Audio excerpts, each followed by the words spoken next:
Good afternoon, everybody. How's the gang today? Great to see everybody. We'll be back to say hello and do some keyboarding, give some shout outs there. Pretty excited. We do have a great show. We're expecting wild things in the House of Commons, but I've got some really great pieces to show before we get going. Pierre Poilievre delivered his first speech this morning, and it was an eye-opener. Let's get into this. Let's kick it off. We'll get on the keyboard and start greeting some people. Thank you all for tuning in. My name's Aaron, Canadian Looney.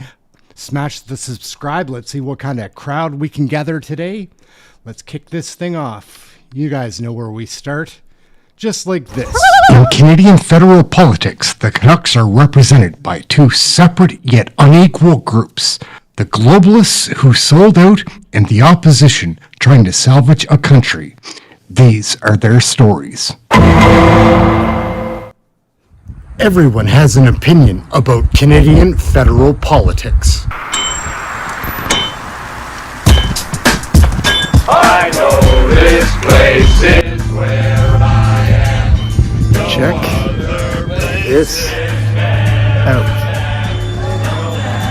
Where's Randy, guys? Look up. Is he up there? You up there blowing a squirrel, Randy?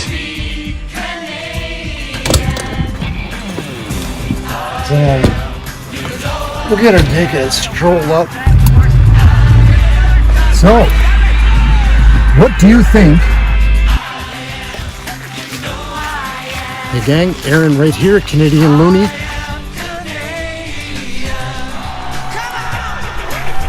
Hey gang, what's up? Just Aaron right here, Canadian Looney.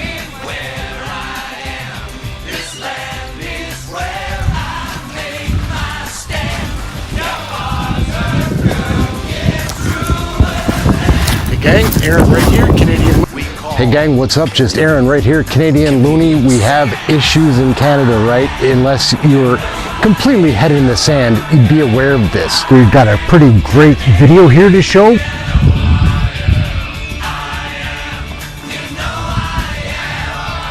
Look how calm that is. So we're gonna walk out on the finger here. Hopefully it's not too slippery. But we do have some hope in this country. We've got so many great MPs from notably the Conservative Party. It is slippery. More. Thank you, Mr. Speaker. Show opposition.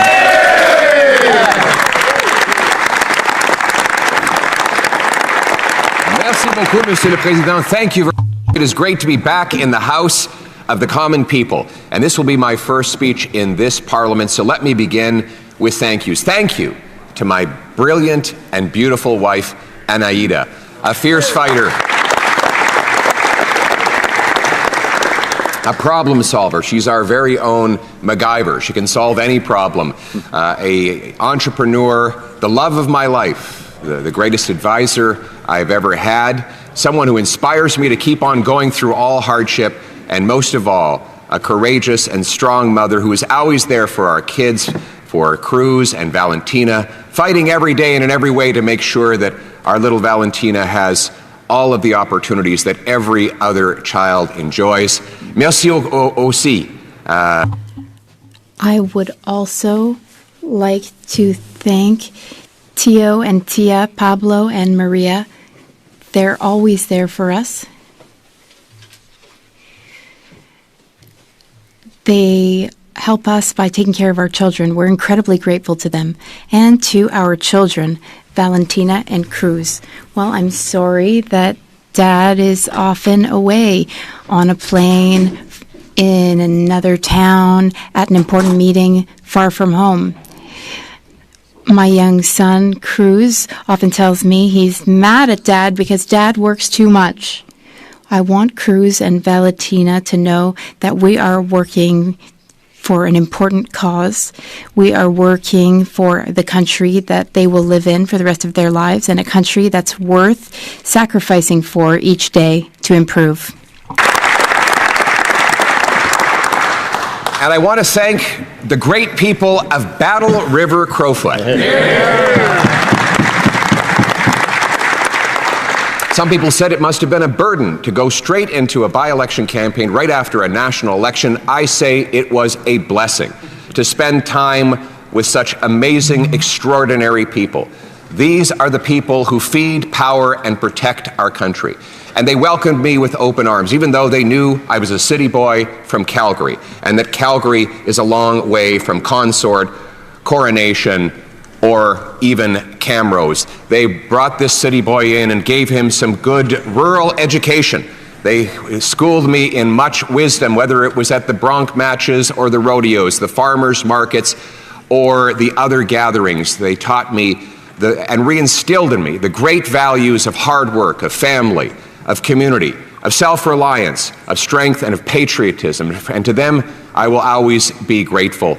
Most of all, I will be grateful to the great Damien Couric, a wonderful patriot who put his country before himself.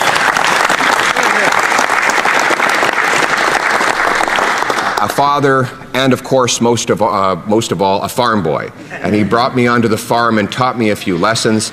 He even brought me into his new cedar at the beginning of the season. And I got inside and started asking question after question. And eventually I could see he was getting impatient with me. And he said, you know that this machine depreciates at a rate of $400 an hour, so that in the time you've been asking these questions, it has cost me $100.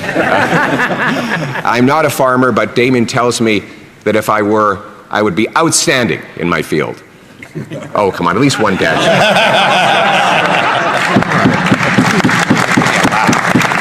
Tough crowd around here. But this is really the people who feed, power, and protect our country. They feed our nation through the farmers and the ranchers. These are not just any farmers. Many of them are century farmers, meaning their families have been there for over 100 years. They survived through boom and bust, through depression and drought, on some of the toughest farmland in the entire world. In fact, when many of the early pioneers arrived in the special areas of eastern Alberta, they were told, don't bother. There's not enough rain or soil to farm here. They said, we'll do it anyway. And 5-6 generations later, those same family names are engraved on signs that you will see up and down the highways and byways of this incredible community. And through all the hardship, it has been their dedication to their families, to passing on to the next generation what they inherited from the previous, that these incredible families continue to make the dry, thin soils of the region blossom and bloom and take food from farm to feeding our families across the country. The great ranchers who harvest, who put out their herds onto these great grasslands of eastern Alberta, they are second to none in the world, and I pledge to forever be their most loyal customer. And Mr. Speaker, it is not just that. This is the people who power our country. We have the oil workers of all different trades. I'll give you just one example. The people of Hardisty, Alberta, 600 people in a town where there is a tank farm that moves over $90 billion of petroleum products. $90 billion is more than the GDP of about 50 of the world's countries, you can imagine. And it's 600 people that move this oil through roughly a half dozen pipelines, an amount that grows every single day. And then finally, we have those who protect our country, the soldiers at CFB Wainwright who are willing to lay their lives down for their country, and the prison guards in Drumheller who keep the most dangerous people away from our children and our communities, taking risks every day with their lives that none of us would be prepared to take. It is because of these soldiers and these prison guards that we can live in a safe country, and it is a privilege to represent them. And it is for them and for all Canadians that we are here fighting today. Our purpose is to restore the Canadian promise, to make this a country where hard work is rewarded, where food and homes are affordable, where streets are safe, where borders are solid, and where we're all united under a single Canadian flag, Canadians first, regardless of our origins. The people of Battle River Crowfoot are a microcosm of the suffering that has unfolded over the last 10 years of Liberal government. Let's start with their paychecks and the take-home pay. In Battle River Crowfoot, the energy workers are under attack. They've seen Canada's biggest industry under a direct assault by a federal government that sought to, quote, keep it in the ground, an objective imposed by the previous Prime Minister Justin Trudeau on the advice of the current Prime Minister, who wrote that 50% of Canada's oil would have to stay in the ground. The current Prime Minister, who testified against building a pipeline from Hardisty, Alberta, to the Pacific to allow us to go around the Americans and reach 2.5 billion customers overseas. Now, he promised that he would be different after his protege, whom he advised, drove hundreds of billions of dollars out of our country. But in fact, this Prime Minister has been worse. On matters of energy, while there have been many photo ops and meetings, papers have been shuffled, new offices have been created, and all of that has created a show that has amounted to nothing. In reality, he is blocking 38 projects that are currently sitting before federal regulators. He has kept in place the industrial carbon tax, the energy cap, the new carbon tax under a different name, the fuel standard, and he has created a new bureaucracy that will further slow down progress on these projects. In the 6 months this Prime Minister has been in power, a net $50 billion of investment has fled our country due to his high taxes and his increased regulation and red tape. In fact, just this week, 96 energy CEOs wrote saying that nothing he has done will reverse the damage the Liberals have exacted on our energy industry. The only way forward, Mr. Speaker, is to remove these terrible laws. The irony of his approach is this. He admits that his laws block energy production. So instead of getting rid of those laws, he passes another law to go around the bad law. He admits his bureaucracies block energy production. So instead of getting rid of those bureaucracies, he creates a new bureaucracy to get around the old bureaucracies. It seems that he confuses the problem with the solution. Why not just accept that the shortest distance between 2 points is a straight line? If you've got an obstacle, get rid of the obstacle. Put simply, get out of the way.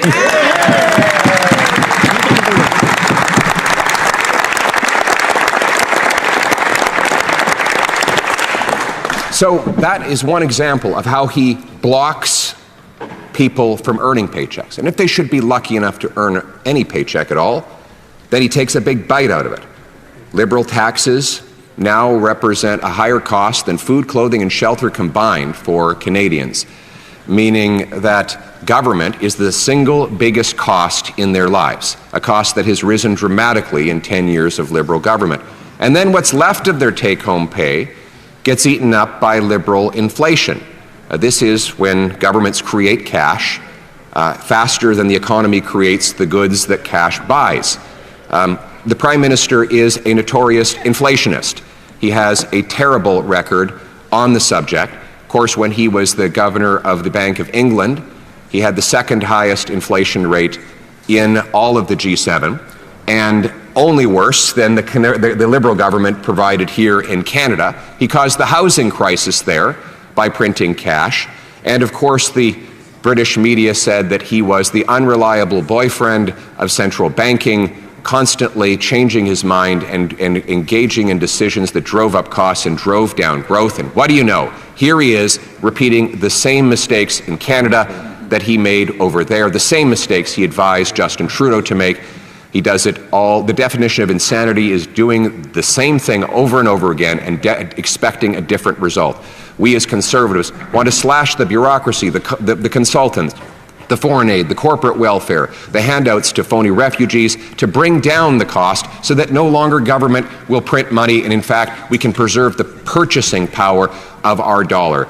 And our purpose is stronger take-home pay, which means we have to unlock paychecks by repealing Liberal anti-development laws, making this the fastest place on earth to get a building permit, unlocking the free enterprise system with an open for business policy. And so we ask the government to accept our positive solutions, adopt the Canadian Sovereignty Act that will make our economy strong, self-reliant, and stand on its own 2 feet. Let us cut income taxes so that hard work once again pays off and people bring home more of each dollar they earn. And let's preserve purchasing power by ending the money printing and allowing our dollar to go further. These are among the positive solutions that we ask the Liberal government to get out of the way and support.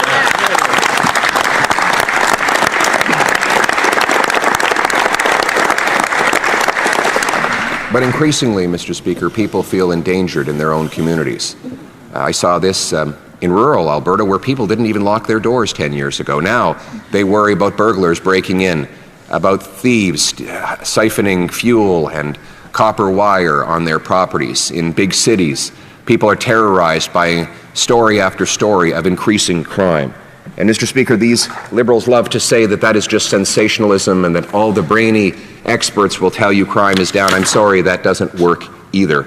Violent crime up 55%, gun crime up 130%, extortion up to 330%, homicides 29%, hate crimes 258%, sexual assault 76%, auto theft up 25%, overdoses up 152% under the catch and release Liberal justice system. All of this happened as a direct result of Liberal laws that turn criminals loose on our streets so that they can offend and offend and reoffend with no consequences.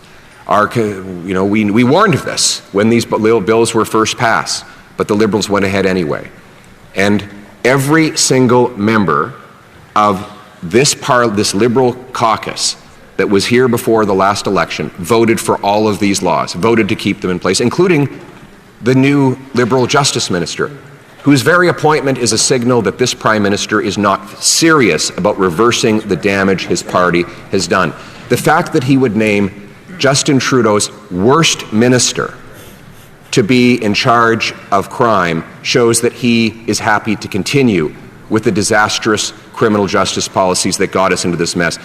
This minister was in charge of immigration when population growth went up 300%. He single-handedly destroyed our immigration system, overcrowding housing, our job market, and our healthcare system. Then they moved him over to housing, where he delivered the most expensive housing costs in Canada's history and in all of the G7. And as a punishment for all of this failure, the Liberal Prime Minister now appoints him to be in charge of crime. So you can imagine the results you will get. And what have they done together ever since? They have they haven't done nothing. They've done worse than nothing. They have obstructed action. Obstructionism by the Liberal Party to keep in place the failed laws that are unleashing chaos on our streets. Conservatives said in the spring, right after the election, let us immediately reverse catch and release Liberal laws and lock up the criminals that the government had been turning free. Instead, the Prime Minister said, let's go on vacation. And what has been the consequence of that decision? Real human costs. In Kelowna, 15 people were arrested 1,300 times in 1 year. That's almost 100 arrests per offender per year. In Penticton, there's one guy named Levi who does so much crime that police told me that when he's out of prison, he raises the crime rate for the entire city. One guy. In Vancouver, 40 offenders were arrested 6,000 times. That's 150 arrests per offender per year. How is this possible? Well, they're automatically released under Liberal Law C-75, which requires judges to release the offender at the earliest opportunity under the least onerous conditions, and I quote. Here are the stories of the catch and release system. Miles Sanderson stabbed 11 people to death and injured another 18 at the James Smith Cree Nation Reserve and in nearby Weldon, Saskatchewan. This is an offender who had already been arrested for 46 prior offenses, including things like armed robbery and assault. He also had a pattern of domestic abuse before he was released. Matthew McQuarrie was sentenced to life in prison for stabbing Emerson Sprung to death and burying him in a shallow grave in Meaford, Ontario in a park on May of 2020. McQuarrie, who had an extensive criminal history dating back to 2001, was in jail in the months leading up to Sprung's murder on separate charges, but was released at the height of COVID. Tyrone Samard killed his sister and attacked several others on Hollow Water First Nation in Manitoba on September 4th, 2025. He'd been charged with violent offenses, including assault with a weapon, sexual assault, sexual interference, and invitation to sexual touching before offenses, all offenses that happened before his Thank you very much, Mary Lou. release, and from alleged instances going back over 8 years. He was out on bail when he carried out his attack. In March, a suspect in a trio of unprovoked stabbings was found to have been previously released on bail. On August 31st, 25-year-old Daniel Senecal was arrested and charged by Niagara Police after a violent sexual assault on a 3-year-old child who was in her own bed, the place where she should have been safest, Mr. Speaker.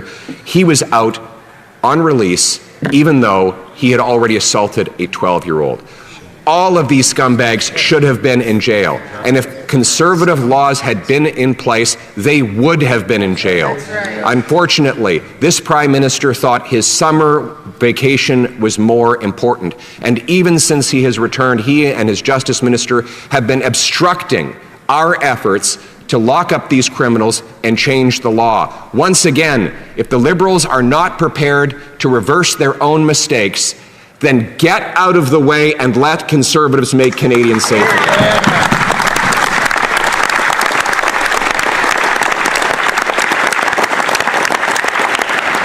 We do this not out of hatred for the criminal, but out of love for the victims, out of determination to make our communities safe again. We as Conservatives want to restore a country where hard work pays off with beautiful homes, nutritious food, safe streets, where people are united under a proud flag. We've set 4 main priorities for our return of Parliament: stronger take-home pay, safer streets, secure borders, and a self-reliant nation. We are here to oppose the bad the government does, expose their corrupt behavior, but also propose solutions that will improve the lives of the Canadian people. And we call on the government to stop the obstruction, put aside the partisanship, work with us on the solutions that all Canadians have asked for, and bring about the real change that Canadians are demanding. We will put our country ahead of party as always, because we are Canadians first. We love our country and we want to restore its promise. Thank you very much. The Honourable Parliamentary Secretary to the Prime Minister. Thank you, Mr. Speaker. I'd like to welcome the honourable member from Battle River Crowfoot back to this place. And he started his speech by talking about the importance of agriculture and the ranching community in Alberta and across the prairies. And to him, I say you have an ally here in me and this government in supporting agriculture. And I'm glad to hear that he will be a champion for agriculture in this House. But I had the opportunity to look through the Conservative platform back from April of 2025. Next to no mention about farmers or ranchers whatsoever. And I was in a debate with the honourable member from Foothills during the election. It was sad to see that there was almost next to nothing in the platform around agriculture, despite the fact that we hear a lot about that from the Conservative Party. Will the member from Battle River Crowfoot make sure that moving forward, not only will he have more to say about farmers to make sure they're not taken for granted, but I want to ask a question around clean fuel standards. I was in with the Canola Council of Canada this week with the Prime Minister. They believe that the clean fuel standard is an important driver for Western Canadian agriculture, especially at this moment. Why is he against that policy at a time that it really matters for Western Canadian farmers? Great question. Honourable Leader of the Official Opposition. Well, Mr. Speaker, the standard he talks about is actually a new carbon tax. According to the Parliamentary Budget Officer, who relied on information supplied by the government itself, it will add 17 cents a litre to the cost of fuel at the pump. 17 cents a litre is exactly the price that Canadians were paying on the previous Liberal carbon tax. And thankfully, Conservatives forced the Liberals to reverse themselves after they had brought in and increased that tax, and after the Prime Minister, the current Prime Minister, had written about the need to raise that tax. And I said at the time, thank goodness we have a short reprieve. But if the Liberals are re-elected, they will bring in another carbon tax. And sadly, I regret to inform the House that I was right about that. They are bringing in a new carbon tax, which will not only harm consumers, but it will harm farmers, because of course farmers use fuel in order to produce food. We are against all carbon tax. We want to get rid of all carbon taxes for everyone, for real, for good. Questions and comments? Questions et commentaires. La députée de Shefford. The Honourable Member for Shefford. Thank you, Mr. Speaker. I'd like to thank the Leader of the Opposition for his speech. Well, there's something we agree on at the Bloc. We are also a partner in terms of agreeing that the rising crime is a major concern. We need to change how we react to this issue. But in terms of another figure, in 2024 alone, 273 criminal files were set aside in Quebec because of the Jordan decision. Point of order, Member for Drummond. People are having conversations during questions and comments. Could they please do that outside of the chamber?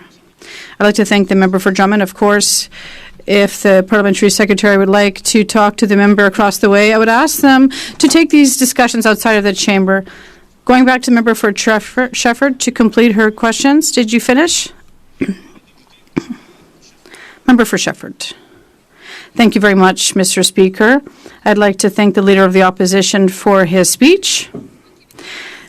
The Bloc also finds the rise in crime concerning, a major issue. So we will be partners in terms of discussion around that issue. But there's another figure that is very concerning. In 2024 alone, 275 cases were dropped in Quebec because of the Jordan decision. Mr. Speaker, to give victims and Canadians greater trust in our system, the Jordan's decision needs to be reformed. Thank you. The Leader of the Official Opposition. Very good question, Mr. Speaker. And I share the concerns of the honourable member with the Jordan decision that allowed some criminals to even skip trials in prison. But how come it's taking so long for trials to occur? It's because there are a small group of criminals that are being recycled in our legal system time after time. How come they're being recycled? Because they're released. If we keep them in prison, they won't be able to be released to commit another crime, to be arrested, and to wait for a trial and use the resources of the court. So let's keep these violent criminals in prison with the three strikes principle. And these criminals will stay in prison for at least 10 years without parole or other types of release. It will unclog our legal system and allow them to conduct trials rather than just reviewing the same criminals over and over. Mr. Speaker, so that we don't have to recycle the same group of criminals again and again through the system and cause delays. 3 strikes, no bail, parole, probation, or house arrest, at least 10 years behind bars. Questions and comments? Questions et commentaires. The Honourable Member for Bruce Grey, Owen Sound. Thank you, Mr. Speaker. My question to the Honourable Leader of the Opposition is first off to say thank you for raising the case of Emerson Sprung, somebody from my own riding that was murdered by an individual out on bail. But I know I've been hearing for years now from my local law enforcement in my riding about the need for this bail reform and the fact that we got to keep these repeat violent offenders. I know the Leader of the Opposition has been around the country over the last few years talking to police associations, police chiefs. Could he please expand on what he's hearing from the police, the people that are out day after day keeping our Canadian citizens safe, yet facing these criminals and rearresting every single one of them? Thank you. Leader of the Official Opposition. First of all, thank you to that member for his incredible and distinguished service to the Canadian Armed Forces. A very distinguished record. And moving to the other heroes who also wear the uniform are police officers. They tell me they are exhausted with arresting the same offenders over and over again, and they... All right, gang, we're getting into question period. We're going to go. They're on the floor now, so that's it. That's a speech from Pierre Poilievre this morning. It's pretty good. Oh, come on.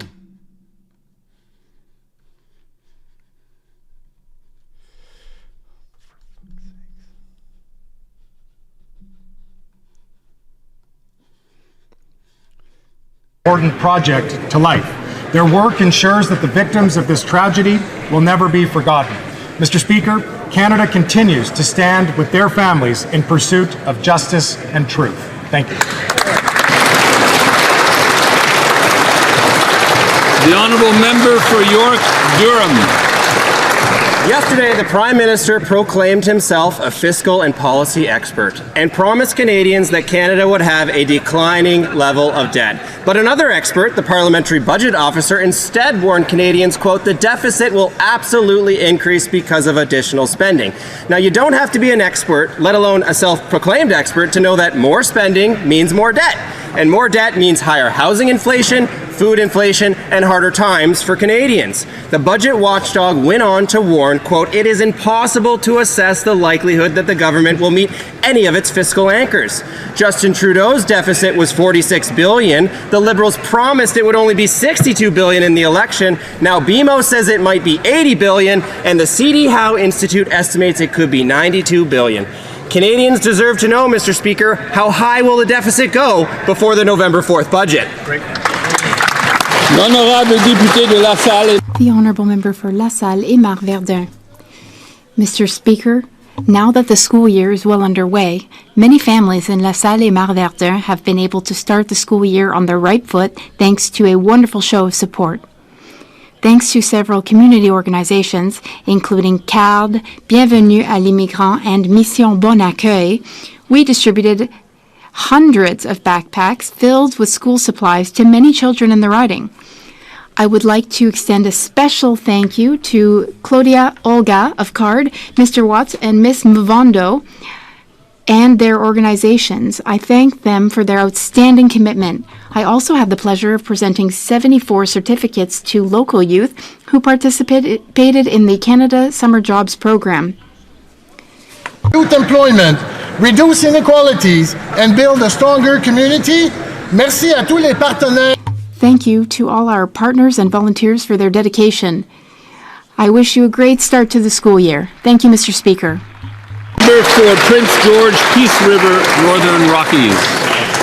The Prime Minister promised lower grocery prices. Quote, Canadians will hold us to account by their experience at the grocery store, he said. Well, in my travels to northern communities this summer, this is what I saw. In Tuktoyaktuk, a can of Alphagetti is $6.79. A jug of milk is $14.79.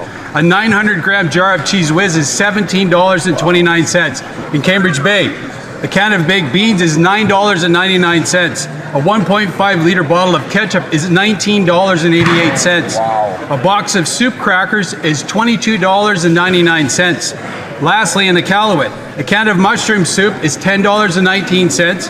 A gallon of ice cream is $25, and a can of Tim Hortons, get this folks, is $48.89. If Northerners' experience at the grocery store is the measure of this Prime Minister's success, then he's been an abysmal failure. The Honourable Member for South Surrey, White Rock. Mr. Speaker, I rise today to recognize one of the many successful events held this summer in South Surrey, White Rock. It's a true privilege for our community to once again host the Canada Cup. Over the past 3 decades, the Canada Cup has grown into a celebrated international event that showcases the talent, dedication, and sportsmanship of female athletes from around the world. This event is a celebration of the strength, passion, and unity that define the sport of softball. We honor the players, the coaches, the volunteers who make it all possible, and the fans who bring the energy. I would like to recognize the outstanding leadership of Greg Tim and the Board of Directors. I'd also like to extend a special thanks to my colleague and friend, the Honourable Melanie Jallet, who for attending, throwing the first pitch, and proudly sharing her own connection to the sport as a former softball player. Thank you, Mr. Speaker. Oral questions, questions orales. The Honourable Leader of the Opposition. No Carney in the House. He's not there today. The Prime Minister is in Mexico today for a photo op and fake agreement, but it's a great opportunity to compare because both countries are neighbors of the United States. In the last quarter, Canada's economy shrunk by 1.6%, while the Mexican economy grew by 2.4%. The Canadian exports to the United States crashed by 18%, while Mexican exports to the U.S. are up 1.4%. Wow. And the Canadian unemployment rate is 3 times higher than Mexicans. Wow. Will the Prime Minister ask his Mexican friends what they're doing right that he's doing so wrong? The Honourable Minister of Industry. Stupid. Mr. Speaker, this Prime Minister believes in having a strong relationship with Mexico, our second biggest trading partner. That's exactly why he is in Mexico today, meeting with the President to make sure that we can have our trading relationship really on par. Now, the other thing that the Leader of the Opposition needs to understand is that we're living in a much more dangerous and complicated world with trade tensions having impacts on trading partners all around the world. We will stand up for workers, we'll stand up for our businesses, and we will build Canada strong. The Honourable Leader of the Opposition. This is the time in the life cycle of any Liberal government when they go from making promises to making excuses. So they're blaming their collapsing economy on global tensions. But interestingly, Mexico shares the same neighbor as we do. We're both right next door to the Americas, so we can compare performance. But in the most recent quarter, the Mexican economy has actually grown by 2.4%. The Canadian economy down by 1.6%. Our unemployment is three times what theirs is. Why? The Honourable Minister of Industry. Mr. Speaker, what is shocking from the Leader of the Opposition comments is always talking down Canadian workers, Canadian businesses, the Canadian economy. You know what? Good news is the Bank of Canada yesterday reduced rates. We should all be celebrating that. This is good news, Mr. Speaker.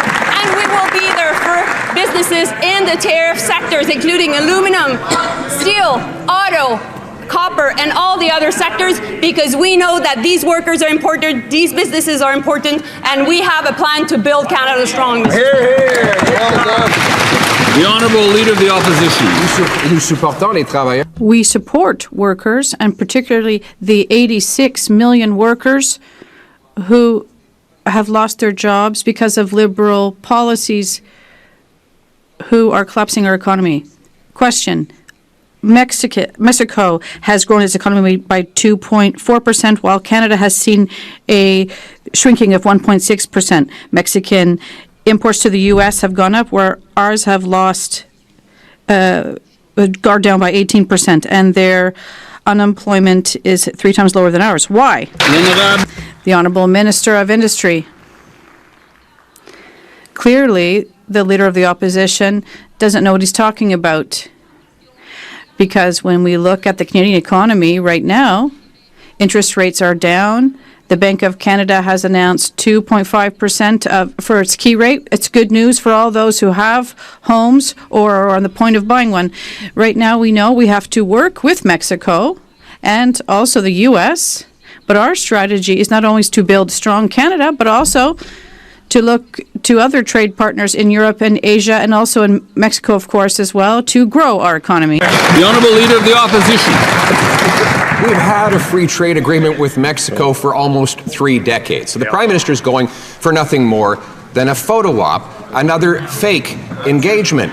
Just like the Minister talks about interest rates, the Bank of Canada said the reason they're cutting rates while inflation is rising is because our economy is collapsing. They promised the fastest growing economy in the G7. They've delivered the fastest shrinking economy in the G7. They promised more home building. It's falling by 13%. They promised to spend less. Their deficit spending is 100% more. You know, talk is cheap, but why is it so expensive when this Prime Minister does it? The Honourable Minister of Industry. We know that the Leader of the Opposition believes in isolationism, which is basically that Canada is by itself in the world.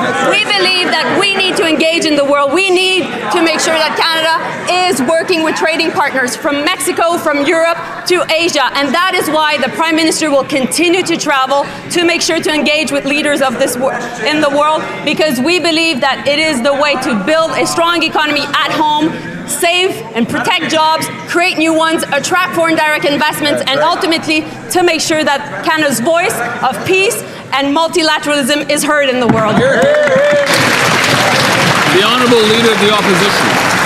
Mr. Speaker, we've had free trade agreements with all of those countries and regions for over a decade. And yet the Prime Minister is busy, looking busy, flying around, grip and grin, pretending to do a lot while doing very little. But he could make use of all of that expensive travel by asking all of those other places why their economy is so much stronger than the one that he now leads. He's got, under his leadership, the second highest unemployment in the G7, the worst economic growth in the G7, the worst household debt in the G7, and the worst household debt and housing costs in the G7. Why is it that when he promises to be the first, he's the worst?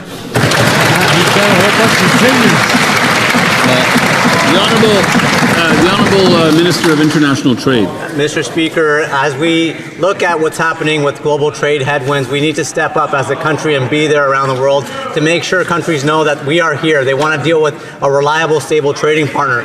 It's our 15 free trade agreements with 51 different countries, access to 1.5 billion consumers that countries rely on, that Canadian workers rely on. And that's why the Prime Minister will be there to make sure we're opening up new markets for Canadian businesses and workers. Thank you, Mr. Speaker.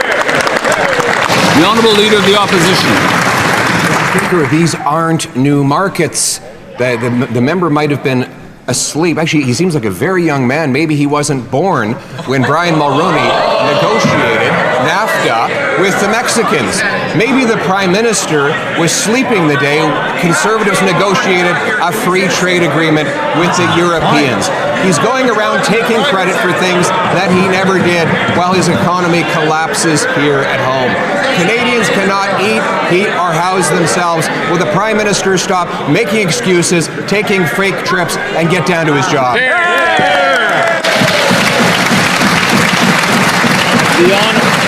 The Honourable Minister of International Trade. Mr. Speaker, I won't go to personal attacks as the member opposite has. We'll focus on the facts. There's people watching in the gallery. I think it's very important to note that Canada and Mexico share over 30 years of strong friendship and economic partnerships rooted in trust and trade and mutual respect. In fact, Canadian direct investment in Mexico was over $45 billion in 2024. The Prime Minister will be meeting with President Sheinbaum to defend our industries and grow our economies, Mr. Speaker.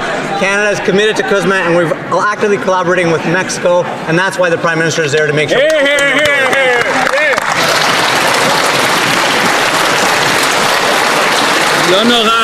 The Honourable Member for Saint-Jean. Mr. Speaker, it's not only Bill 21 and state secularism that Ottawa is attacking in the Supreme Court. It's worse still. By attacking the notwithstanding clause itself, Ottawa is attacking the ability of our National Assembly to democratically pass any law desired by Quebecers without first having to seek Canada's permission.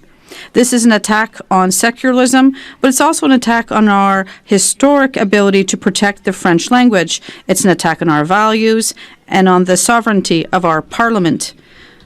Will the Liberals abandon this odious charge against Quebecers? The Honourable Minister of Canadian Identity. We have the responsibility to defend one of the pillars of our democracy, i.e. the Charter of Rights and Freedoms across Canada, and to defend the rights of all Canadians. It is our work to defend the Charter, and everyone in this country has to be protected. We are doing our job, Mr. Speaker, and this case is before the Supreme Court, and we'll be following it very closely. The Honourable Member for Saint-Jean. Mr. Speaker, preventive use of the notwithstanding clause doesn't exist. It was invented to take away Quebec's ability to decide for itself. The federal government's only asking the courts to neutralize part of the Constitution without political debate and in the place of politicians with the aim of taking away fundamental powers from Quebec. This is not a legal debate. It's a constitutional power grab against Quebec's self-determination, hypocritically carried out by the courts. Will the Liberals have the courage to fight their own political battles instead of manipulating the justice system? The Honourable Minister of Canadian Identity and Culture. Mr. Speaker, my colleague knows full well that the government is going to the Supreme Court, but this won't prevent any province or territory to continue to use the notwithstanding clause. This is very clear. She knows this, and I'd be pleased if there are issues to organize a presentation through the Department of Justice, but we're here to protect the rights of Canadians. Thank you. The Honourable Member for Rivière-du-Nord. Mr. Speaker, the partisan appointment of Robert Leckie as a Superior Court judge in Quebec also calls into question Quebec's difference in terms of justice. By appointing Mr. Leckie, even though he doesn't have the necessary experience at the Quebec bar, the federal government is choosing a judge who does not have the sufficient knowledge of civil law, which is unique to Quebec. By appointing Mr. Leckie, who is a public opponent of state secularism and the French language charter, the federal government is knowingly choosing a judge who opposes Quebec's distinct nature. Will the minister rescind, finally, his appointment?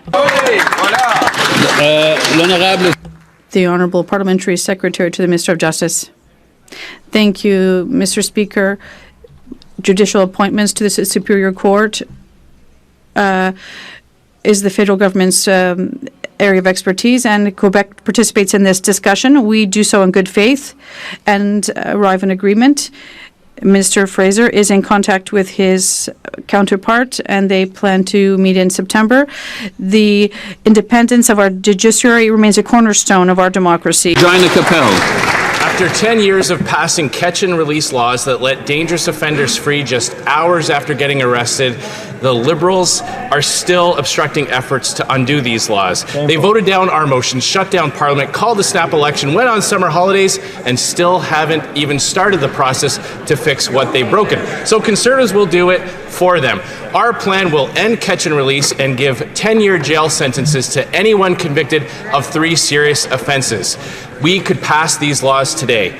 When will the Liberals stop obstructing Parliament and pass the Conservative 3 strikes you're out law? The Honourable Minister of Public Safety. Mr. Speaker, on April the 28th, Canadians gave this government a mandate to govern this country and to bring forward new legislation that will ensure that our streets are safer. The 3 strikes and you're out laws don't work, Mr. Speaker. We know that evidence-based decision-making tells us that 3 strikes you're out is a complete failure in the United States. It's been a failure in every single jurisdiction where that's been applied. We will make smart criminal justice reform, Mr. Speaker. We'll ensure that bail is strengthened to ensure that repeat violent offenders are off our streets. The Honourable Member for Regina Capel. That's the best they can do. One day they might get around to doing it. The evidence is in. Their plan is what caused the crime and chaos that is plaguing our communities. They deliberately changed laws to let thousands of dangerous and repeat offenders back on the street. Now they're admitting that they were wrong, but they're obstructing any efforts to fix the problem. Thousands of Canadians' lives have been shattered, and too many Canadians have paid with their lives for Liberal mistakes. So if they won't stop obstructing Conservative plans to fix what they broke, will they at least look the families of those victims in the eye and just say sorry? The Honourable Secretary of State for Combating Crime. Mr. Speaker, the Conservative leader always wants to bring U.S.-style politics to Canada. That's right. Let me be clear, Mr. Speaker. This didn't work in the U.S., and many of the states are already repealing that law. We're focused on real, practical, proven solutions that are constitutional and will keep criminals behind bars. The Honourable Member for Kamloops, Thompson-Nicola.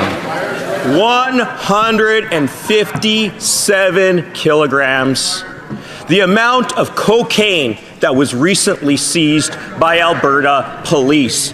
Mr. Speaker, That's Jolie's stash. They found it. This type of drug is often laced with fentanyl and carfentanil and goes on to kill thousands. The reality is that there's a lack of disincentive for drug dealers not to do this because of soft on crime policies by these Liberals. So the question is this: when will they stop obstructing and start repealing their soft on crime agenda? Hear, hear.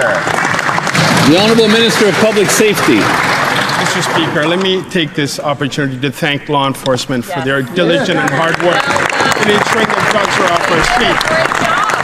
If this member is serious about protecting our borders, Mr. Speaker, he will support us in passing the Strong Borders Act, Bill C-2. It will help us crack down on fentanyl, auto theft, money laundering, illegal firearms, irregular migration, and organized crime while upholding the privacy and charter rights of Canadians. This will give law enforcement the tools they need to dismantle increasingly sophisticated organized criminal networks. A secure Canada is a strong Canada, Mr. Speaker, and we are taking action to ensure the safety.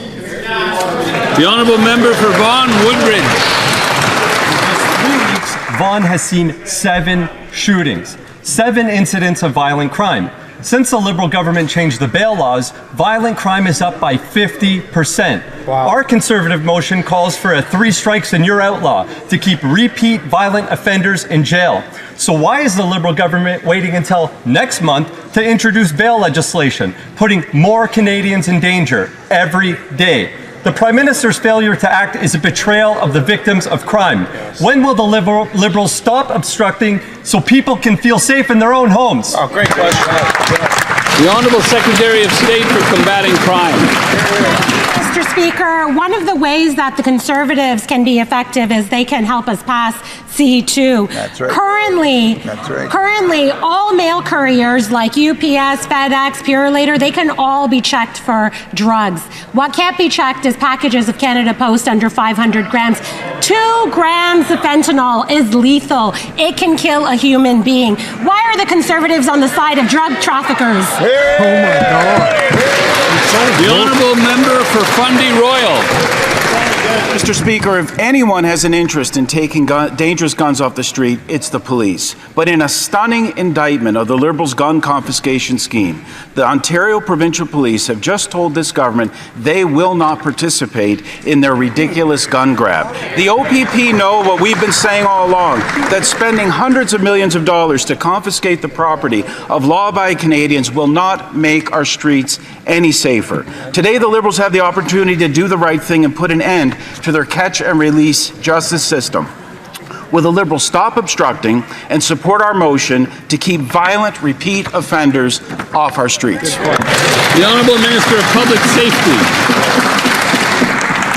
Mr. Speaker, on April the 28th this year, Canadians gave this government a mandate to ensure that guns are off our streets, including continuing and completing the gun buyback program. I respect the decision of the Ontario Provincial Police in this regard, Mr. Speaker. It's important to remember that OPP represents about 26% of overall policing in Ontario. This doesn't mean that we can't and won't continue with the program and collection facilities and municipal police. Mr. Speaker, we can't be tough on crime without being tough on guns. This is exactly what we're doing to keep Canadians safe. The Honourable Member for Bellechasse, Les Aides-Chemins-Lévis. Mr. Speaker, I love jogging outdoors and walking outside, but I no longer do it during my work weeks here in Ottawa. I no longer go out alone after dinner because I'm afraid, because I've been called out, shouted at, and denigrated because I'm a woman. There's also intimate partner violence, which is hidden and underreported. We need to stop looking the other way. We are introducing C-225, which would protect women from intimate partner violence, as well as a motion calling for a 3 strikes law.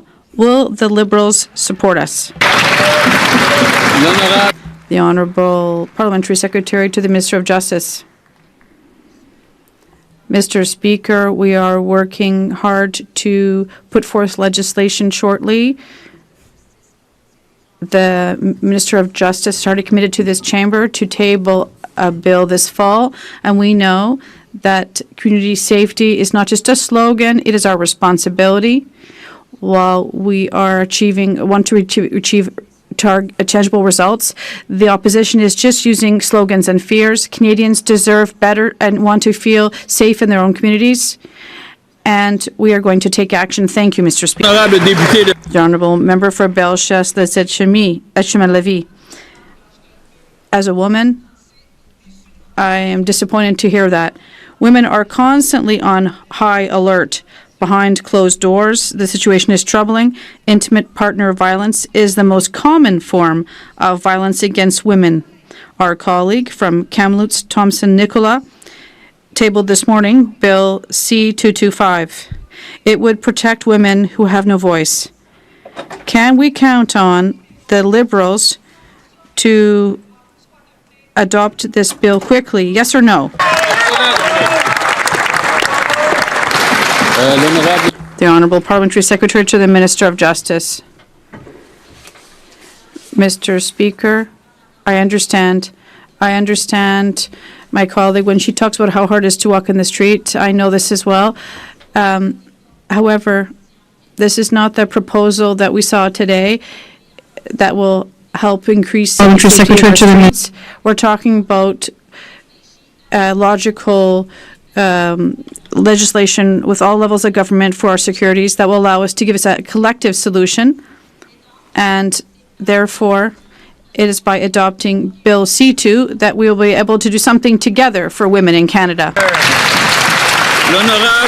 The Honourable Member for Repentigny. Mr. Speaker, a report by the Climate Institute confirms that Canada will not meet its 2030 greenhouse gas reduction targets. This is because of the Liberals. By abandoning climate policies such as the carbon tax and encouraging increased oil production from the oil sands, the Liberals are undermining their own targets, according to experts. And what's more alarming is that the Prime Minister did not reiterate his commitment to the 2030 targets. Will Canada meet them, yes or no? The Honourable Minister of the Environment and Climate Change. Mr. Speaker, I'm really happy that the bloc member shares my interest in protecting the environment and to fight against climate change. We've always said this would be hard to do, but we're ready to put the work in. But if he really wants to know, on the other side, the Conservative Party, they love GHG emissions, and if they want to work, they need to work with our government to do the work to fight against climate change. The Honourable Member for Repentigny. Mr. Speaker, the Liberals are giving up the fight against climate change to sell more oil and gas. They're abandoning the carbon tax and incentives to purchase zero-emission vehicles. They're imposing C5 to skirt environmental assessments for energy products. They're backtracking on GHG caps for fossil fuels. In short, the Liberals are acting as if the Canadian identity means being an oil and gas promoter. Are they just digging the grave for the fight against climate change? Is this a legacy we want to leave behind? Honourable Minister of the Environment. Really? I've always been clear. Our government has always been clear. We're going to build a country that is strong, a strong country, and one that will be good for future generations. To do so, we have to fight against climate change. We know this, and we are doing this work. We continue to do so. And last week, I was in Manitoba. Well, we'll be helping low-income individuals and continue to work towards retrofitting their homes. So we are working with the provinces, and we're going to continue to do so. Member for Elgin, St. Thomas, London South.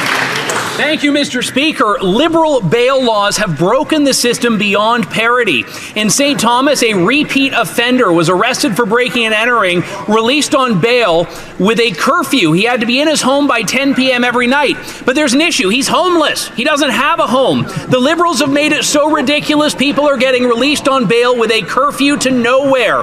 Violent offenders are getting out after being arrested. The Liberals are doing nothing about it. If they're not going to stand up and commit to supporting our 3 strikes, you're out motion now, how many strikes do they think is enough to lock up a repeat offender? The Honourable Secretary of State for Combating Crime.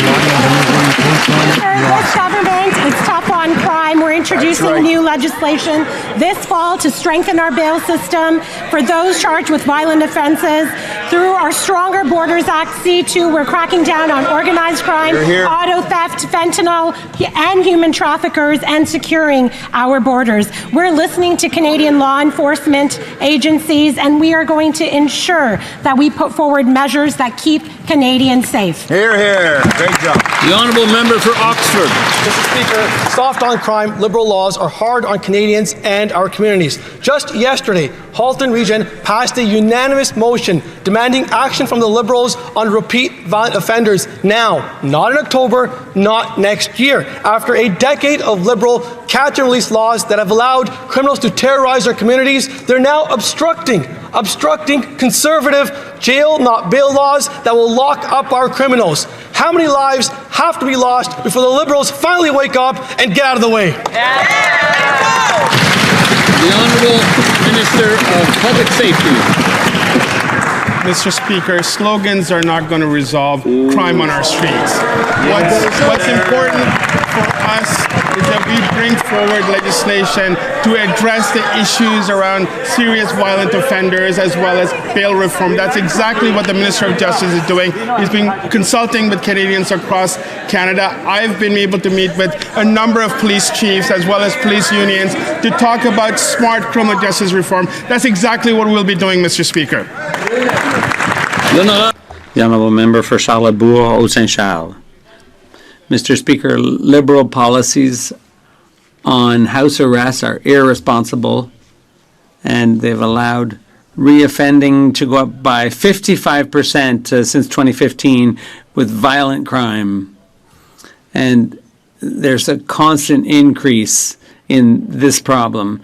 Conservatives are proposing a 3 strikes and you're out law and no possible parole for or conditional release for violent offenders. Will the Liberals support our motion? The Honourable Minister.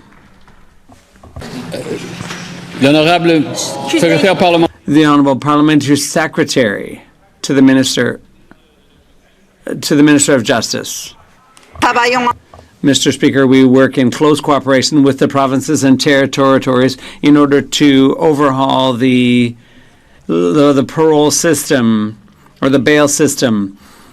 We are giving prosecutors more effective tools to keep violent offenders off our streets, including where there is organized or violent crime, home invasions, and human trafficking also. This government is attempting to improve public safety and restore confidence in our justice system. The Honourable Member for Hastings, Lennox and Addington, Tyendinaga. The Prime Minister was elected on the promise that he was the only one that could deliver a trade deal with the United States. Instead, here's the dismal record. Promised a deal by July 21st, there's no deal. Promised elbows up. Instead, antagonized and unpredictable administration. Promised strength at the table. Instead, delivered concession after concession with nothing in return. Mr. Speaker, meanwhile in Mexico, they got a deal. Their exports to the U.S. went up 1.4% last quarter, while ours dropped 18%. Mr. Speaker, what has Mexico done so right that this Prime Minister has done so wrong? The Honourable Minister of Industry. We have the best deal on earth right now when it comes to exporting. Now we know, because 85% of all our products being sent to the U.S. are without any tariffs. Now we know also that we need to be there for the businesses and the workers in the sectors that are now tariffed. And we are here with $6 billion on the table to help them. Now, Mr. Speaker, we also know that we're over-dependent on the U.S. and all members of this House should be getting behind the government's plan because we need to diversify. The Honourable Member for Hastings, Lennox and Addington, Tyendinaga. If we have the best deal, then why do we have the worst economy in the G7? Mr. Speaker, deadline after deadline has come and gone, and this government's promised trade deal is nowhere to be found. After failing at the negotiating table in Washington, this Prime Minister is now off to Mexico City, desperate to claim any kind of win. Compare that to our Mexican counterparts, who successfully negotiated a deal, sending their exports to the U.S. up 1.4% last quarter, while ours fell 18%.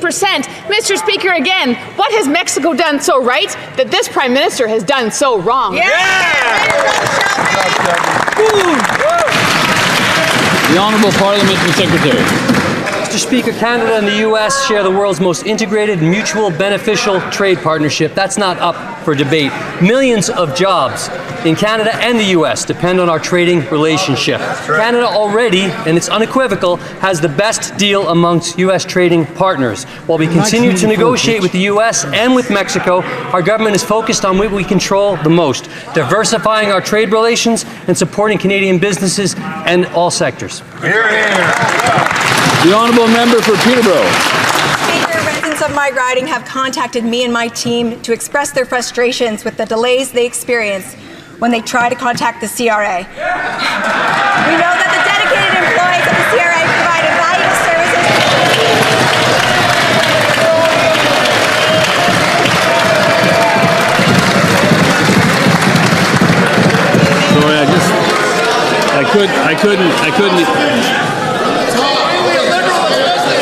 Sorry, I couldn't hear anything, so I think the member will have to start from the top, if she doesn't mind.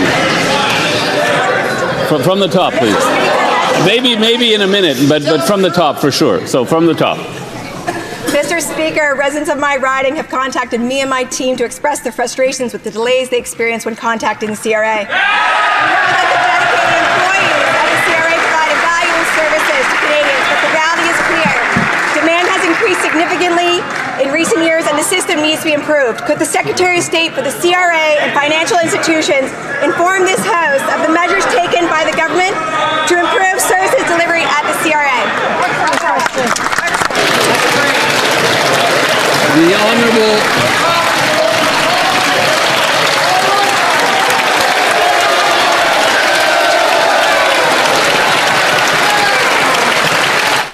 They're having a clap war. Come on.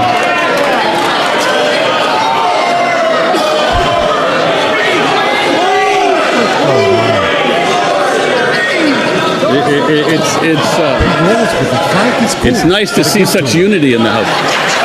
The Secretary of State for Financial Institutions and the CRA. Mr. Speaker, thank you for that great question. Mr. Speaker, delays at CRA call centers are completely unacceptable. We all know that.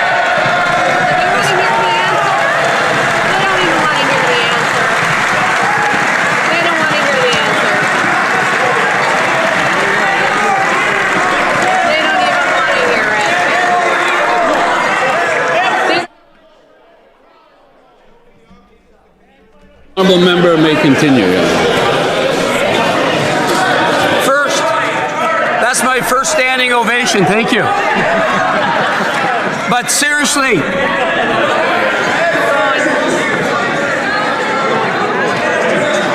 what happens when there's interruptions like this is I can't really follow the clock, so I have no control over how much time I give for the answer. So with the Secretary of State for Financial Institutions and the CRA, I'd like to start from the top, please. Mr. Speaker, we all know that the delays Canada faces, Canadians face at CRA call centers is completely unacceptable. It's not on the CRA employees. They are world-class public servants. This is a systemic failure that's unfolded over decades. We've implemented a 100-day plan to improve service and access and eliminate.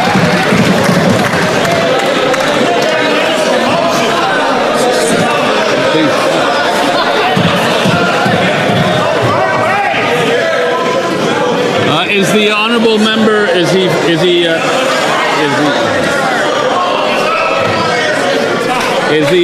member? Did the honourable member finish his answer? Stand up again. It's your questions you're losing. It's your questions you're losing. Mr. Speaker, in all seriousness, Canadians from coast to coast to coast are frustrated with CRA call center delays. I know that. This is not on CRA employees. They're world-class public servants. This is systemic failure over decades That's why we're implementing a 100-day plan. That's right. To improve service and accessibility, and we're going to eliminate delays. That's right. The Union of Taxation Employees and the Taxpayers Ombudsman also have expressed support. I'm going to work with CRA leadership. I'm going to hold them accountable. We are going to fix this. Thank you. The honourable member for Simcoe North. His plan is to pile on debt, but to obscure that picture with accounting changes. But now the Parliamentary Budget Officer is warning against making these changes, saying that if the government obscures its own books, it will, in the PBO's words, bet your boots will be paying more for debt. Wow. So will the Finance Minister agree that doubling the size of the deficit puts Canada's credit rating at risk, but it exposes taxpayers and households to higher borrowing costs and higher interest rates? A minute. Here we go. A minute. Oh, you got it. The Honourable Parliamentary Secretary to the Minister of Finance. Well, unlike the member opposite, we respect the work of the PBO and the independence of the institutions that make our democracy so great in this country. Our government is focused on delivering generational investments in the upcoming federal budget, which the minister announced will be on November 4th. This is good news for Canadians. A budget is coming that will ensure Canadians that we have a prosperous future. We're building Canada strong. The opposition members should get on board. The honourable member for Edmonton West. This tired, old Liberal government has doubled the deficit and has abandoned any fiscal anchors it once had, putting Canada's AAA credit rating at risk. The Parliamentary Budget Officer warns that rating agencies are not going to tolerate Liberal accounting tricks, and that if they even have a sniff of a change of a budget presentation, Canadians will be paying higher interest rates immediately. Why is this government playing political games with the budget and risking higher costs for all Canadians? The Honourable Parliamentary Secretary to the Minister of Finance. I think Canadians are getting tired of the Conservative Chicken Little routine. We know this week we had great news that inflation is at 1.9%, which is actually within the band that the Bank of Canada's target range. That's good news for Canadians because the Bank of Canada dropped interest rates this week by 0.25%. That means more money in the pockets of Canadians. That means Canadians save more on their mortgages this week compared to last. That's the bottom line, Mr. Speaker. The honourable member for Newmarket Aurora. The Prime Minister promised more jobs, but the only thing that's booming is unemployment. EIUs among women aged 25 to 54 is up 12% in just 1 month. And overall, EI claims are up nearly 13% year over year. Yet another Liberal broken promise. In Newmarket, I met a mother. She cannot find a stable job. She worries about feeding her 3 kids and paying her rent, and that worry follows her every hour of the day. When will this Liberal government face the damage it has done and apologize to Canadian women for the hardship their policies have caused? The Honourable Minister of Jobs and Family. You know what, Mr. Speaker? 4 months ago, Canadians chose to invest in themselves. They chose a government who saw the promise and potential in creating great jobs across this country, in investing in major projects and infrastructure, in ensuring that people had the skills they needed as our economies change and technology changes jobs. Mr. Speaker, they knew on this side, a Liberal government would protect them and their families now and into the future, and they knew they risked all of that with the cuts that Conservatives propose. Honourable member for Sherwood Park, Fort Saskatchewan. Mr. Speaker, that was truly a striking answer from the minister. My colleague pointed out that EI claims have gone up by 12% among women in that age group in just 1 month. And the minister's response?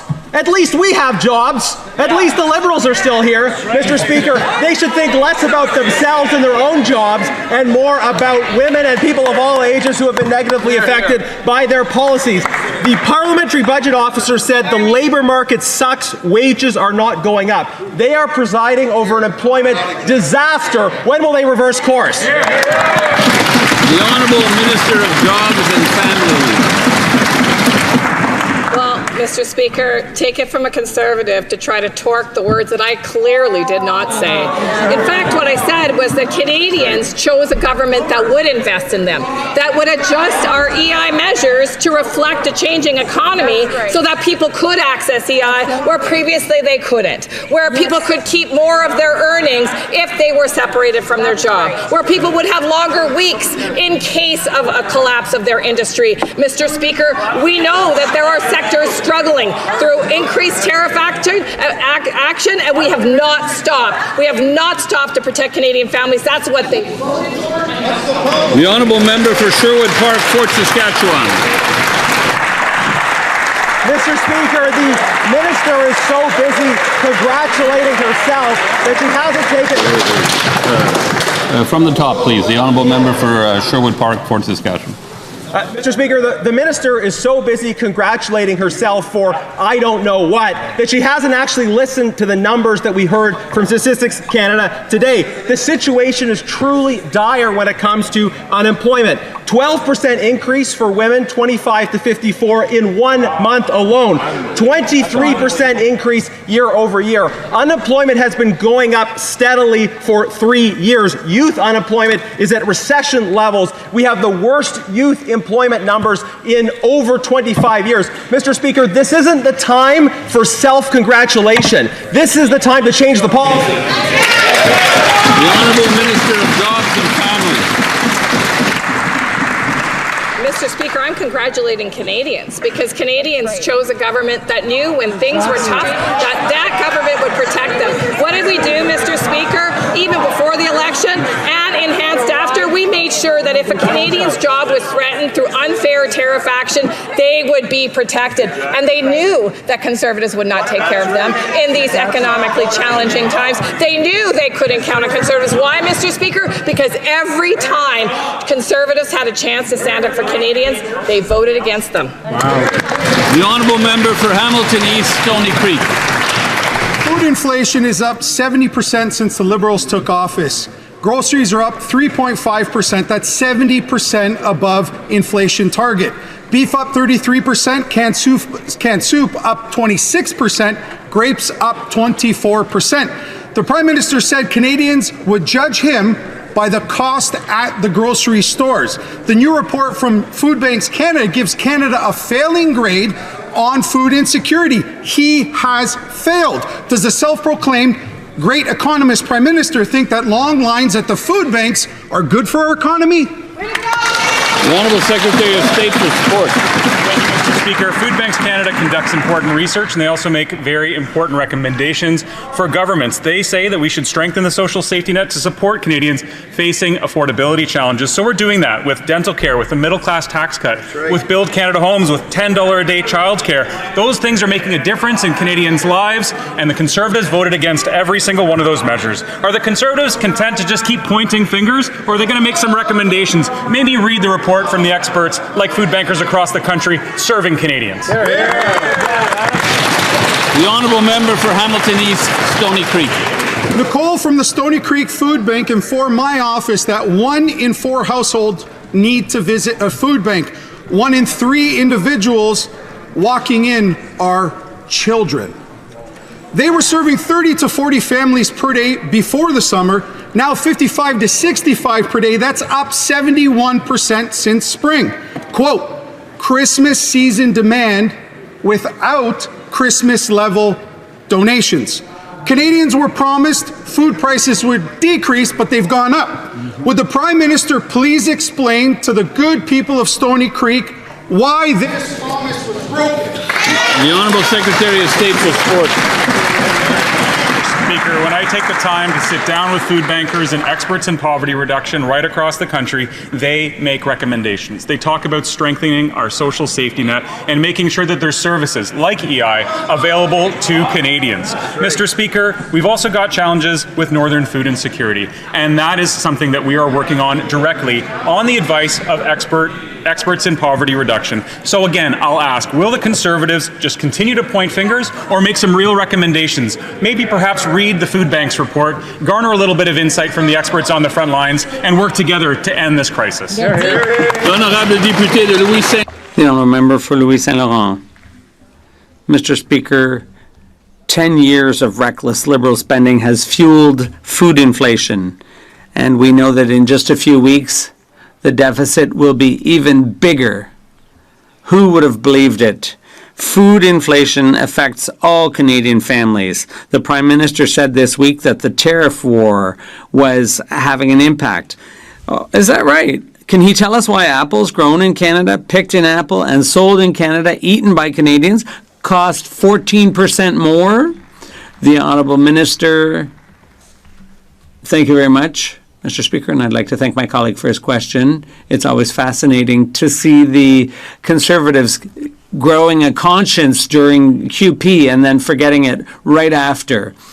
The trade war is having a huge impact on food inflation, but when it's time to vote for children or for housing, they vote against it. When we do things to put breakfasts in schools and early child care centers, this is what fascinates me. They always vote against it.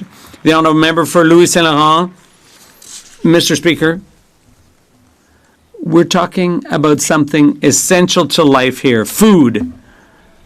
And there are thousands and even millions of Canadians who are going hungry. They're going to food banks. It's all well and good to show solidarity, but at the food bank in my riding, they're getting twice as many clients as a year ago. That's the reality under this Liberal government. Why show such hypocrisy when it comes to food inflation affecting all Canadians? The Honourable Minister of Transformation, Government Transformation. Mr. Speaker, that's precisely why Canadians chose to put their confidence in the Liberal government to conduct major projects that will help the entire Canadian economy, while at the same time protecting the social programs that Canadians depend on. We've seen an immediate impact with the child benefit when we invested in affordable housing, allowing Canadians across the country to have a roof over their heads. That's what a Liberal government's all about, strengthening the economy while protecting our social programs. The Honourable Member for Argenteuil, La Petite Nation. Thank you, Mr. Speaker. As Canada implements major infrastructure and clean energy projects, skilled workers will be key. Can the Minister inform the House of what steps are being taken to support workforce mobility and training? Honorable Ministre. The Honourable Minister of Jobs and Families. Thank you, Mr. Speaker. Canadian workers are ready to build. More than 100,000 workers have been trained through the Union Training and Innovation Program. We are facilitating the recognition of their credentials all across the country. The government is committed to building back better, as are Canadian workers. Member for Okanagan Lake West, South Kelowna. Mr. Speaker, the Globe and Mail has revealed that the former Minister of Transport was warned in May about BC Ferries buying ships from a Chinese state-owned shipyard, 6 weeks before the public was told. Yet the minister claimed surprise in this House. I am going to give the new minister the opportunity to break tradition with his predecessor and tell us the truth. Did she mislead Parliament? Yes or no? Here, here. The Honourable Minister for Housing and Infrastructure. Mr. Speaker, thank you. Like many of us in the House, I was disappointed as a British Columbian to learn that BC Ferries had procured the ferries from offshore. The reality was there were no Canadian bids on that procurement, and that's something that this side of the House is taking action on. First and foremost, making sure that we're supporting Canadian workers, Canadian materials, Canadian technologies. We are focused on a Buy Canadian strategy. We're rolling it out, and we expect the support around the House. Honourable Member for Okanagan Lake West, South Kelowna. unbelievable. With so many steel and shipbuilding jobs at stake, it's beyond belief that the former minister refused to push back and demand that these boats be made in Canada. Canadian unions and shipyards deserve a federal and provincial government that believes in them, listens to them, most importantly, stands up for them. When BC Ferries first flagged the deal to the federal government, did the former minister not have a duty to inform the House? Or, and I'm asking the new part-time minister, do they think that Canadians can't handle the truth? Honourable Minister for Housing and Infrastructure. Thank you, Mr. Speaker. Well, the opposition is twisting the facts around here. This is a BC Ferries procurement. These ferries were procured by BC Ferries, which is part of BC. It's important to distinguish between levels of government and arm's length from government, independent decisions that were made by BC Ferries. Of course, we're all disappointed with the decision because we want to invest in Canadian jobs. We want to invest in the Canadian shipbuilding industry, and we're ramping up the initiative to build Canadian ships. Member for Haldimand, Norfolk. Was misled. New emails show that BC Ferries warned the former Minister of Transport's officials 6 weeks before announcing that the ferries would be built in China. Yet, the minister stood in this House of Commons and claimed that she was blindsided. At the same time, her staff was working with the Prime Minister's office on how to spin this billion-dollar deal. Canadians just want to know the truth. Why did the Liberals ship Canadian tax dollars and jobs straight to China? The Honourable Minister for Housing and Infrastructure. Again, I don't know why this is so confusing for the members opposite. This is a BC Ferries procurement. BC Ferries makes decisions about where they buy their ships, and that decision rests with those at BC Ferries. Mr. Speaker, we can do our part to invest in Canadian jobs, Canadian workers. We are focused on a Buy Canada strategy, and we will deliver for Canadian workers. Member for Davenport. Mr. Speaker, I'm proud to represent the people of Davenport, many of whom trace their Canadian story to Brazil and across South America. This summer, I hosted a roundtable with Brazilian Canadian business leaders and organizations to discuss the opportunities for growth in these emerging markets. I want to thank the Brazil-Canada Chamber of Commerce and the Minister of International Trade for participating in this discussion ahead of his visit to Brazil and Colombia. Could the Minister update this House on how the government plans to diversify Canada's trade relationships? Good question. Thank you. Minister of International Trade. Member from Davenport for her efforts in bringing together the Canadian-Brazilian business community. It is those insights that I took to Brazil a few weeks ago as we announced the launch of Canada-Mercosur discussions, a trading bloc consisting of over 250 million potential consumers that want to buy more Canadian products. This is just one of the many initiatives that our government is taking to get world-class Canadian products to new markets around the world. Thank you, Mr. Speaker. Honourable Member for York Centre. This year, the Liberals will pay $300 million for the mayhem in Toronto's homeless shelters. Toronto's shelters now hand out needles and drug accessories to anyone who walks in. The shelters now turn into injection sites, bringing more crime and chaos to the streets of Toronto. Now Olivia Chow wants the Liberals to pay for construction of 20 more shelters inside of Toronto's residential neighborhoods. Proposed for my riding, the shelter at Keelan Wilson will be between a middle school and a daycare. Torontonians don't want shelters that function like drug dens close to our schools and playgrounds. Will the Liberals say no to Olivia Chow's shelters, or will they pay for their construction to have Toronto's children picking up used needles? Honourable Minister for Housing and Infrastructure.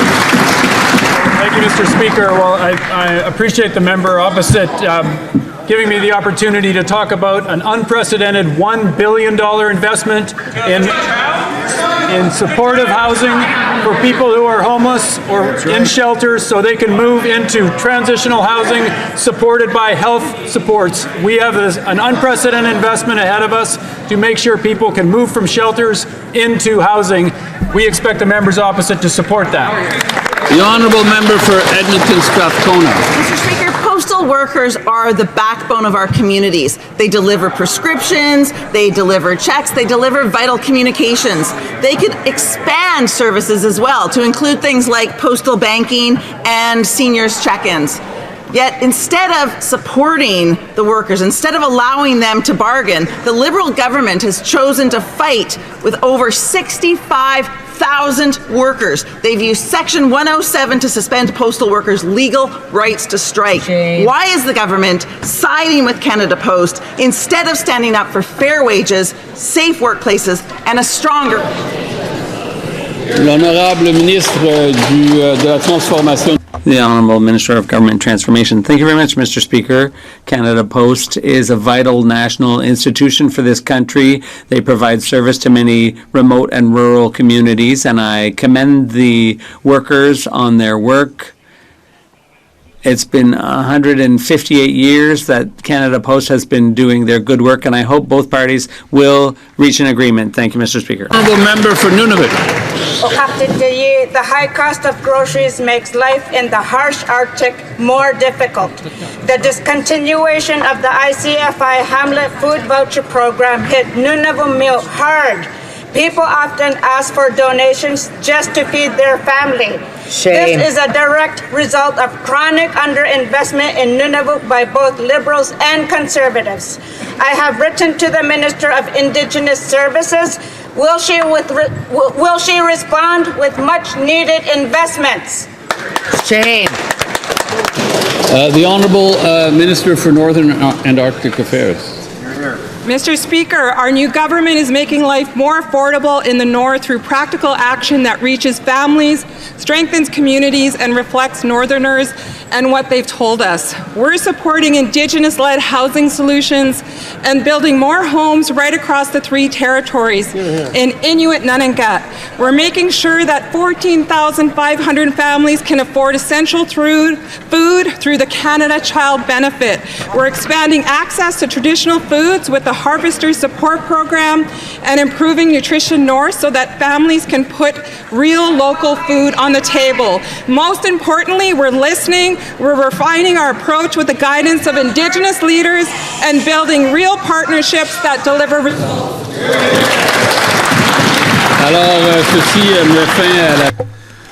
And with that, question period concludes for today.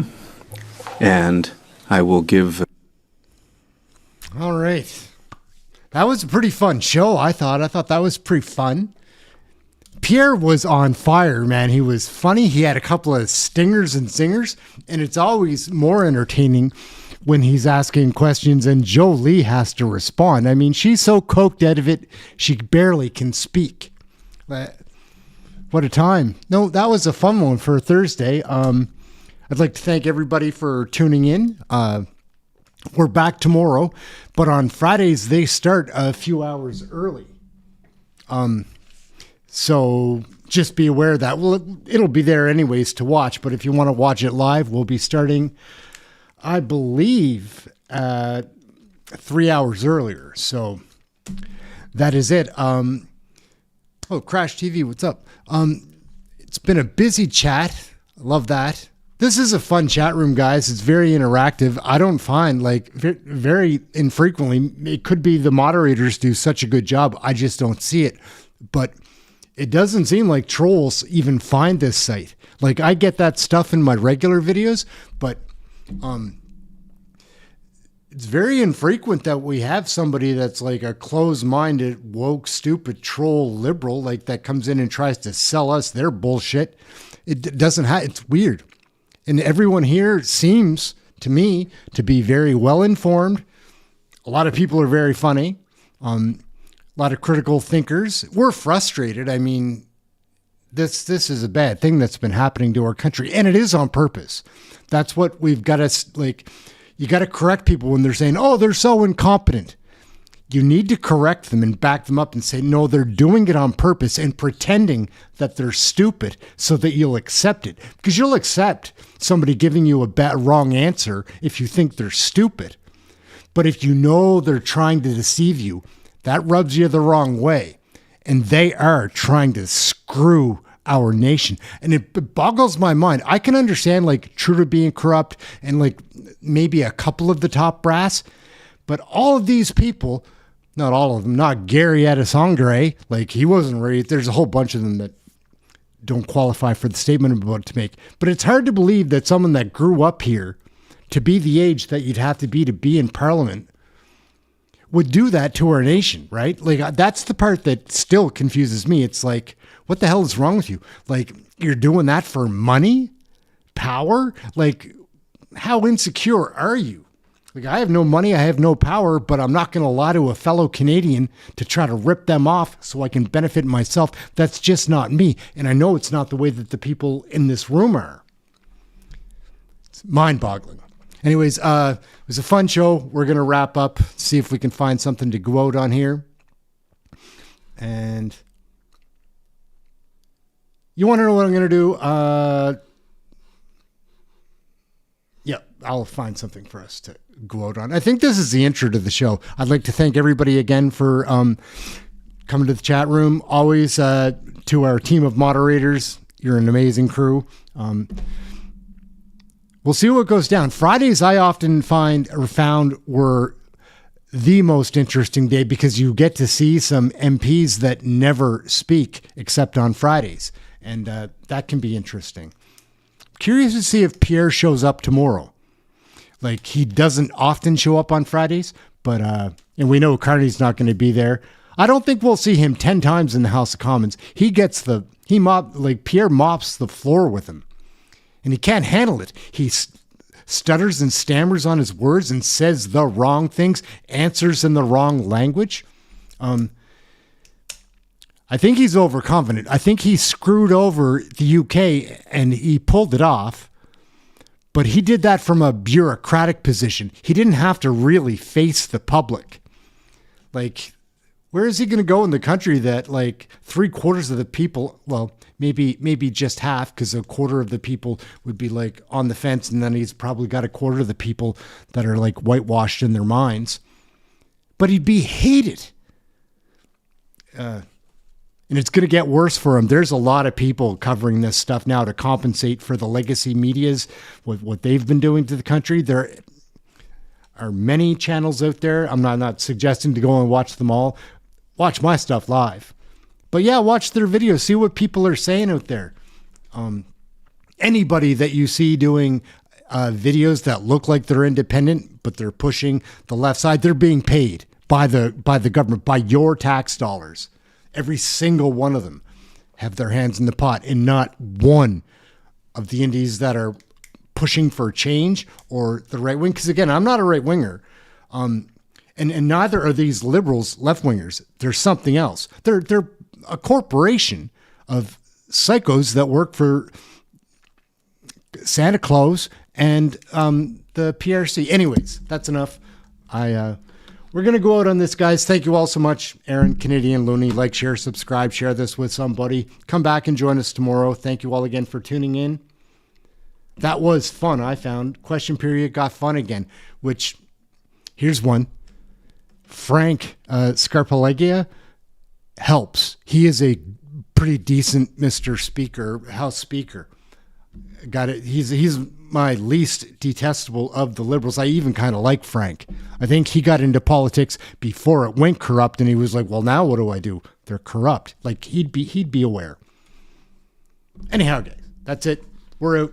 Aaron, Canadian Looney, catch you tomorrow. Thank you, gang. Say that that the criminals laugh at. It's very simple. The entire philosophy of this Liberal government for the last 50 You should do exercise. That's important to our good health. And friends, tomorrow we are going to be visiting with a fisherman who will tell us about his very enjoyable hobby. Now, I would like to see you all through our magic mirror. Romper bumper, stomper boo, tell me do. Magic mirror, please tell me today, did all of my friends have fun at play? I see all of my friends in Alberta. It's nice to see you. And I see Dan and Vivian. I see Marlon and Mona. I see Catherine and Harley. I see Anne and Elizabeth and Jean. I see Bert and Nicole, and I see you too. I hope to see you tomorrow, right here in Romper Room. Bing bong, knock knock, hey-daddy-doo. Bing bong, tick-tock, bee-ba-boom. Kick off your weekend with exciting CFL action when the Edmonton Eskimos tackle the BC Lions in Vancouver. Tomorrow night at 10:30 on CFTO TV.